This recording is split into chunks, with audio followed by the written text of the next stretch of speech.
I play an aggressive character, but my opponents play around everything, so I'm gonna go for like more passive.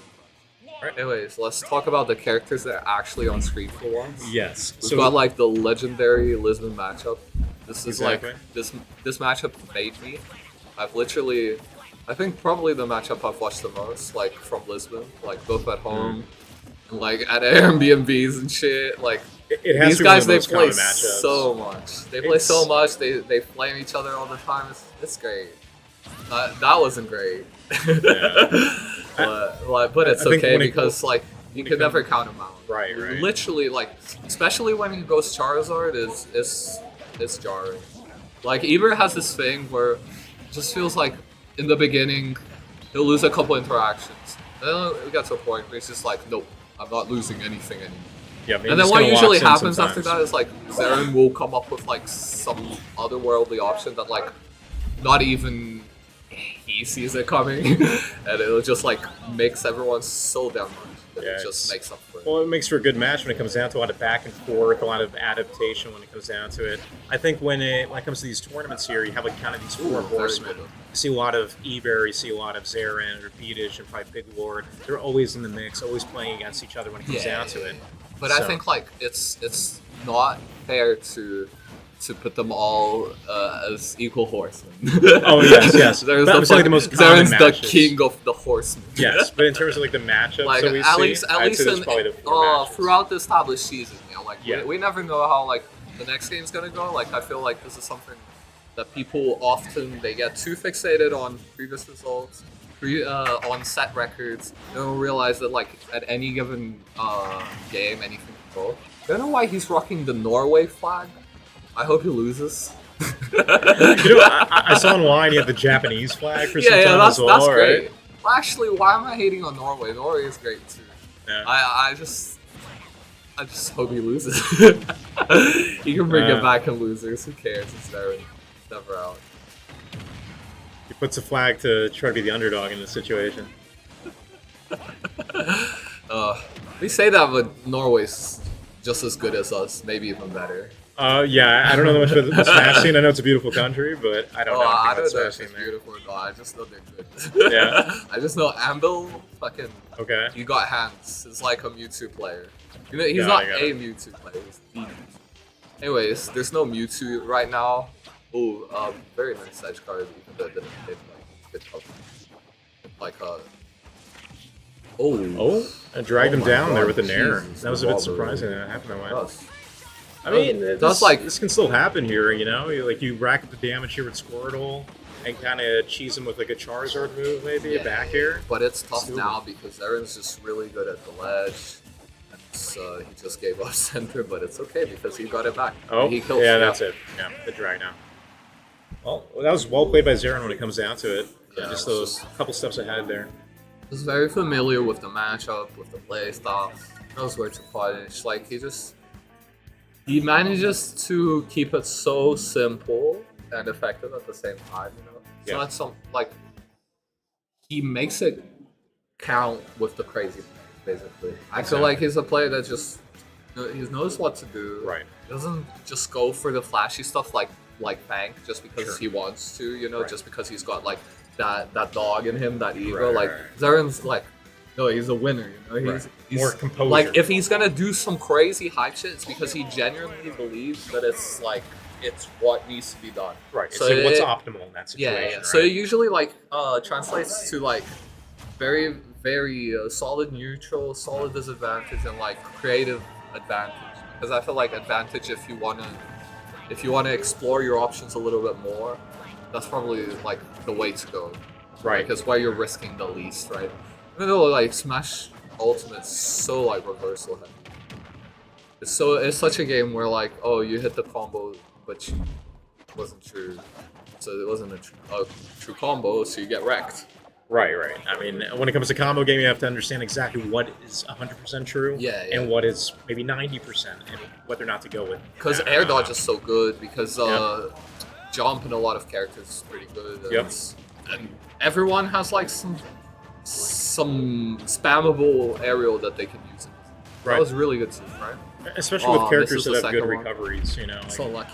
if you have a very good recovery, you can just kind of air dodge off stage and just kind of get back for free, because some characters have that ability. It's still keeping it close here. Do you notice like how much like the Squirtle crouches? It's quite interesting. It's like to get under the AHAs, because almost every Joker loves to AHA, especially when they're off stage, right? The side B is just very good at just letting you get back to center.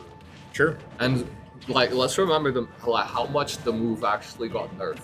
Yeah. Right? Because like that move used to be like, oh my god, Satan's spit. It used to be so diabolical. It's like it's just something you just spam, and if you drift back, oh, very good. All right. Eber takes this early lead here. It's pretty huge. Huge, right? Because like it's so easily like it's like a very fragile lead, all things considered. Yes, but at the same time, being the underdog in the situation here, having an early lead, I think is just so important. Especially for your mental, right? Definitely. Depending on how you think about the game. Because I don't want to generalize. Some people are just, they do not care about the comeback. And it goes both ways. Right. But I think, for most people, just having a little bit of that edge in the beginning kind of gives you a bit more energy. It's human nature, right? We want like reinforcement from everything constantly. Definitely. Like we're not okay with just believing we did something good and that's some sort of validation for it. Exactly. I feel like that's what differentiates the mentality of some players, is knowing that sometimes doing something good doesn't necessarily mean you did a lot of damage or you got kills. Sometimes doing good, it just means, holy shit. Yeah. And sometimes just playing optimally when it comes down to it.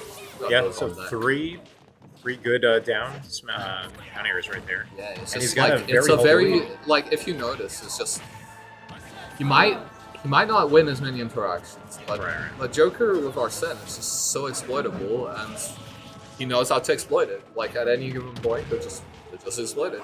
Yep. He'll two-frame it with Squirtle, he'll down it with Ivy. Makes it so, like, this god of a character that is Arsene, like, when he's off stage, it's like, it's just, you feel insecure, right? You feel like, damn, like, what happens when I talk to you? Right.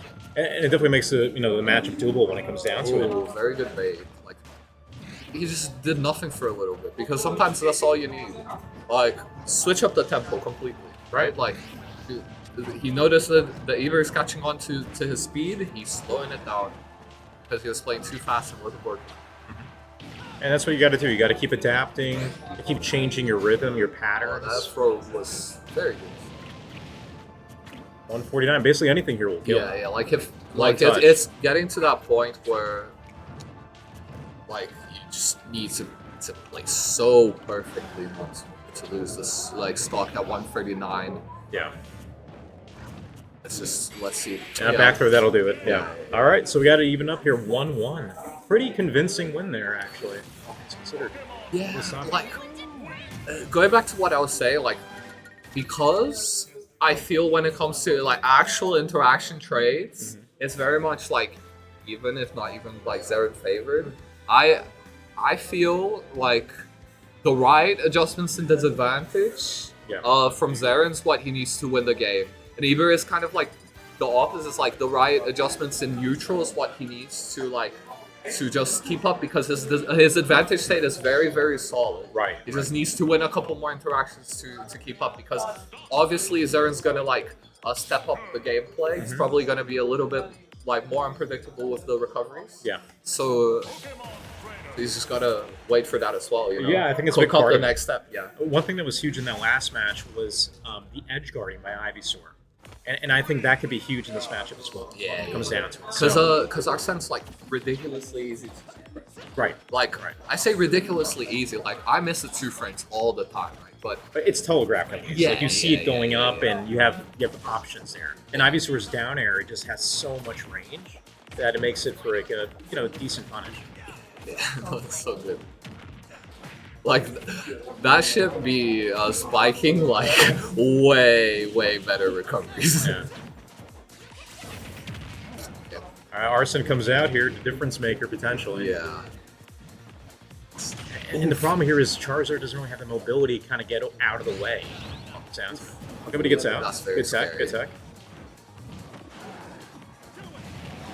It's like baits him out by giving him center and then just Yep. dashing back as soon as he dashes in. Trying to camp out that Arsene, but nah. Shoot some ghosts after just because fuck it is there. He's a blood member at heart. Oh, forget I said that. I forget people from all Overwatch. That's fucking crazy. It's because he threw up some gang signs once. It's just as a joke. He was not gang with them. Yeah, for I'm saying. Anyways. But that Arsene actually like did a lot of work there. I mean, it took a Arsene's stock and a half definitely when it came gang down to it. affiliated. Like, Yeah. no joke. It's a different beast entirely when it comes down to it. Good up B. All I was right, just- this is still pretty close. Like, all things considering the considered. risk if he misses that, like, Yeah. it was very good. Very good. Like, one of those options that, like, you are banking on it hitting. And he usually knows when it hits. He's not one to just aimlessly throw a bunch of upbeats. Ooh, nice snipe. Oh, okay. There's nothing you can do there. Oh, that was a good little combo there. 59%. Yeah, All of a okay, sudden, now- this now is it's even. even. This is pretty much dead even here. But Arsene does come out, so this is the pivotal point of the match, I'd say. I love the way that, like, he just mixes it up always. Yeah, the He's counter, like, he okay, can put everything inside. landing aerial. Now I'm gonna tomahawk in your face. Yeah, just This keep is changing just the simple, patterns. but like people don't do it enough. You know? Like, Right, I mean- sometimes all you need to do to play good Smash is to be a little bit faster with your adaptation. Yes, and changing the rhythm of your play when it comes down. Yeah. Don't be too telegraphed. You know, keep going for different options, and you'll keep them off guard when it comes down to it. Very good.